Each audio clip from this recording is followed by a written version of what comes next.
This is Tim Bryce with my column titled, Wasting a Vote. The presidential election of 2016 has finally come down to a two-horse race. Mrs. Hillary Clinton representing the Democrats and Mr. Donald Trump representing the Republicans. Frankly, there are a lot of people who are not happy with either candidate and are threatening to vote for a third party instead. Although one can understand the people's dissatisfaction with the two-party system, that the Democrats and Republicans possess too much power and no longer produce strong candidates, the reality is we live in a two-party system, and supporting a third-party candidate has never proven effective in the last 100 years. To illustrate, in 1992, millionaire Ross Perot from Texas ran as an independent in the presidential election, where he helped defeat incumbent George H.W. Bush and hand Bill Clinton the election. More than anyone else, Perot turned the country over to Clinton. In 1980, Republican Congressman John Anderson from Illinois ran as an independent, where he helped defeat incumbent Jimmy Carter and elect Ronald Reagan. Reagan would have narrowly won without Anderson, but the independent sealed Carter's doom and helped the Republicans retake the Senate for the first time in 25 years.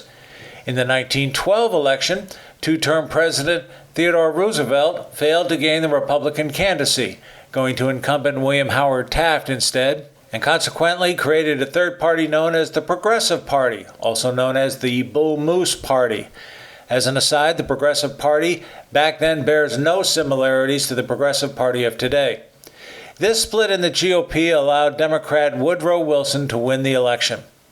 There are, of course, other political parties, such as the Libertarian and Green parties, as well as other smaller organizations. Cumulatively, they represent a minuscule proportion of the voting population and, as such, do not pose a viable challenge to the two-party system. Then as now, splitting either party in this presidential year will prove disastrous for the Democrats as well as the GOP. The Democrats are concerned with keeping the supporters of Senator Bernie Sanders, and Republican opponents to Donald Trump are threatening to desert the party. As we all know, this will be a tough campaign, which will likely go down to the wire. Every vote will be important. The harsh reality is, anyone casting a vote for an independent will be wasting it. Such a vote is not a vote of protest. It is a vote for the party you do not want to see elected. The wrong candidate will inevitably win.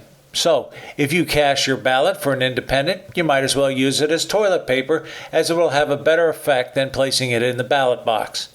If you're serious about building an independent party, now is the time to start building it for the 2020 election, not for 2016.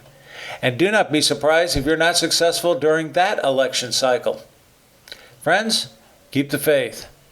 This is Tim Bryce of Palm Harbor, Florida. Follow me on the internet at timbryce.com.